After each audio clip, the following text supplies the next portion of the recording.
네, 안녕하세요. 베개덕후의 베개 공방입니다. 네, 오늘은 여러분들이 또 궁금해 하실 만한 그러한 내용을 가지고 이야기해 보려고 하는데요. 여러분들은 똑바로 자는 자세 또는 측면으로 자는, 그러니까 옆으로 자는 자세, 그 한 자세로만 밤 동안에 잠을 잔다고 생각하시나요?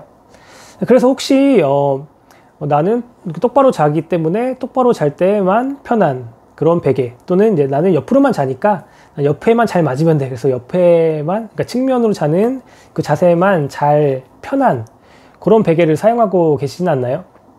그런 수면 자세에 대해서 일반적인 좀 오해들이 있는 것 같습니다. 오늘은 그래서 그 오해에 대해서 한번 이야기해 보려고 합니다. 자, 첫 번째 오해는 옆으로 자는 자세는, 그러니까 측면으로 자는 자세는 좋지 않다라는 이야기인데요. 그래서 나는 측면으로 자는데, 옆으로 자는데 이게 건강에 좋지 않기 때문에 이제 똑바로 자야 되겠다. 그래서 이제 그 자세를 고치려고 하시는 분들이 있어요. 그러니까 어떻게 보면은 우리 대칭이라는 신체의 대칭적인 그런 부분에서 봤을 때는 뭐 똑바로 자는 자세가 측면보다 더 좋을 수는 있겠지만, 그렇다고 해서 측면으로 자는 자세가 결코 나쁜 자세가 아니거든요. 그렇기 때문에 뭐 그것을 억지로 막 이렇게 똑바로 자야지 하고서는 고칠 필요는 전혀 없으시고요. 그리고 여성분들 같은 경우에는 일반적으로 똑바로 자는 자세보다는 옆으로 자시는 분들이 더 많습니다. 그게 뭐 결코 나쁜 자세가 전혀 아닙니다. 다만 이제 피해야 할 자세가 있는데 무엇이냐면요, 엎드려 자는 자세입니다. 이게 똑바로 자거나 측면으로 자거나 이런 건 상관이 없는데, 엎드려 자는 자세는 그 척추 건강에 안 좋은 영향을 미칩니다. 그렇기 때문에 엎드려 자는 자세만 피하시면 되겠습니다. 네, 두 번째 오해입니다. 무엇이냐면요, 수면 중에 뒤척이는 것이 좋지가 않다라는 그런 오해가 있는데요. 이거는 반은 맞고 반은 틀린 얘기예요.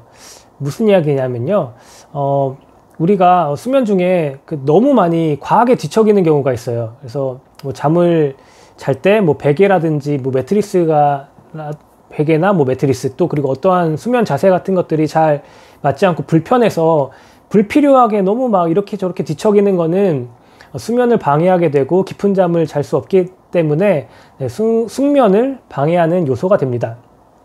근데 기본적으로 이 뒤척임이라는 것은 나쁜 것이 아니에요. 그러니까 일반적으로 건강한 사람은 뭐 밤중에 자면서 20번에서 30번 정도 이렇게 자연스러운 뒤척임을 갖게 되거든요. 그렇기 때문에 이게 우리도 한 자세로만 있으면은 이게 불편하게 되고, 뭐 우리 병원에서도 한 자세로 계속 누워 있으면 뭐 욕창이 걸리고 그렇잖아요. 그런 것처럼 우리가 자연스럽게 뒤척임을 하면서 근육의 피로를 풀어주는 것이 이제 건강한 숙면의 요소인데, 그렇기 때문에 기본적으로 뭐 20번에서 30번 정도 자연스러운 뒤척임은 꼭 필요한 것이고, 그 이후에 이제 뭐 어떤 불편한 자세로, 그러니까 침구류가 잘 안 맞거나 뭐 베개가 잘 안 맞아서 이렇게 뭐 필요 이상으로 많이 뒤척인다라는 것은 숙면을 방해하는 요소가 될 수 있습니다. 네, 세 번째 오해입니다.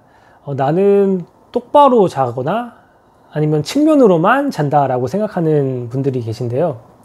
네, 그래서 이런 분들은 어떻게 하시냐면, 나는 똑바로만 자, 그리고 똑바로 일어나, 그리고 반대로는 뭐 나는 옆으로 측면으로 자서 또 측면으로 일어나, 그렇기 때문에 난 한 자세로만 잔다라고 생각하시고, 이제 더 나아가서 어떤 침구류 같은 것들, 그러니까 베개나 뭐 매트리스 이런 것들을 고를 때 나는 뭐 똑바로 자는, 누워 있을 때만 잘 맞으면 돼, 아니면은 측면의 높이만 잘 맞으면 돼라고 생각하시는 분들이 꽤 있습니다.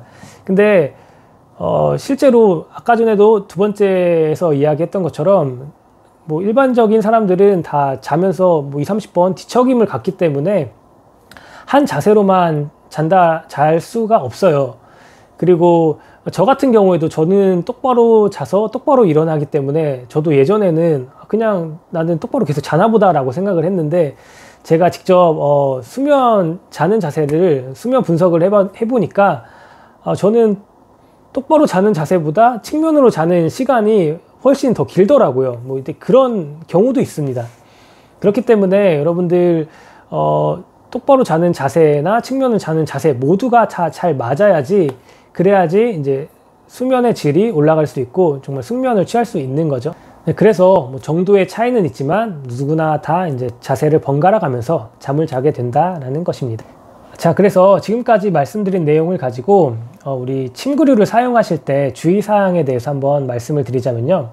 네, 첫 번째로는 우리가 아까 전에 그 자연스럽게 뒤척여야 된다라고 말씀드렸잖아요. 네, 그렇기 때문에 뒤척인다라는 것은 똑바로도 자고 측면으로도 자는 거잖아요. 그래서 각각의 자세에서 베개가 높이가 다 잘 맞는 그런 베개를 사용하시는 게 좋습니다.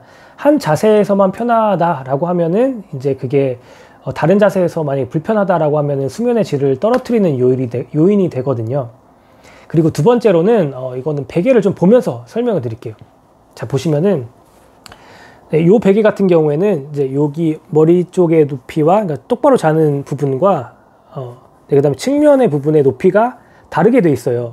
근데 이 높이 차이가 너무 많이 나게 되면은 여기서 이렇게 넘어가는 게 이제 뒤척일 때 이렇게 굴러다니면서 자잖아요. 근데 요 높이 차이가 많이 나게 되면은 이 뒤척임을 방해하게 됩니다. 그러니까 아까 말씀드린 자연스러운 뒤척임을 방해하게 되기 때문에 이것 또한 수면의 질을 떨어뜨리는 요인이 되거든요. 그래서 이렇게 높이 차이가 너무 많이 나서 이제 이게 뒤척임을 방해하지 않는지 요것을 확인을 해 주셔야 되고요. 그다음에 세 번째 마지막으로는 이건 매트리스에 대한 이야기인데 그 매트리스 중에 보면은 이제 요즘에 메모리 폼 매트리스를 많이 사용하실 거예요. 근데 메모리 폼이라는 그 소재 자체가 이게 그 탄성이 굉장히 적은 소재예요. 그래서 뭐 라텍스 같은 거라든지 뭐 스프링 매트리스 같은 경우에는 이 사람이 가라앉았을 때 요 반발력이라는 게 생겨서 요게 이제 우리가 뒤척일 때 요 반발의 힘을 사용할 수가 있는데 근데 이제 메모리 폼 같은 경우에는 이게 쫙 가라앉아서 특히 이제 소프트한 메모리 폼 같은 걸 쓰시면은 몸이 늪처럼 이렇게 쫙 가라앉아서 이게 좀 뒤척임 움직임을 좀 방해할 수 있는 요소가 되거든요. 근데 사실 뭐 메모리 폼 매트리스가 나쁘다라는 건 아닌데 요거는 어떤 경우냐면 좀 연세가 많이 드신 분이라든지 허리 힘이 좀 되게 약하신 분들 같은 경우에는 우리가 뒤척일 때 이제 이 허리 힘이라는 게 조금 필요하긴 한데 근데 이제 그런 분들이 너무 소프트한 그런 메모리 폼 매트리스를 사용하시면은 뒤척이는 부분에 있어서 좀 방해가 될 수 있다. 그래서 이것도 이제 똑같이 뒤척임에 대한 내용인데 그러신 분들 같은 경우에는 뭐 아까 말씀드린 것처럼 뭐 스프링이나 이런 좀 탄성이 있는 그런 매트리스를 사용하시는 게 좀 더 도움이 될 수 있습니다. 자, 오늘 여기까지 수면 자세의 오해에 대해서 한번 말씀을 드렸는데요. 뭐 결론은 그것입니다.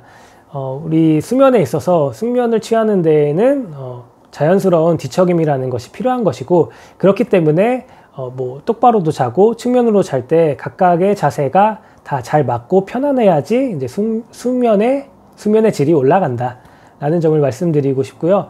뭐 그러기 위해서는 뭐 각각의 뭐 베개라든지 뭐 매트리스 이런 것들이 각 자세에 잘 맞아야 될 것입니다. 그렇기 때문에 오늘 한번 주무시면서 밤에 잘 때 한번 체크를 해보셨으면 좋겠어요. 뭐 내 베개는 뭐 똑바로 자는 자세와 측면으로 자는 자세 다 편한가? 아니면은 또 이제 뒤척일 때 자연스럽게 뒤척일 수 있는가? 또 매트리스는 적당한가? 뭐 이런 것들을 한번 체크해 보시면 너무 좋을 것 같습니다. 네, 저는 오늘 여기까지 말씀드리도록 하겠습니다. 감사합니다.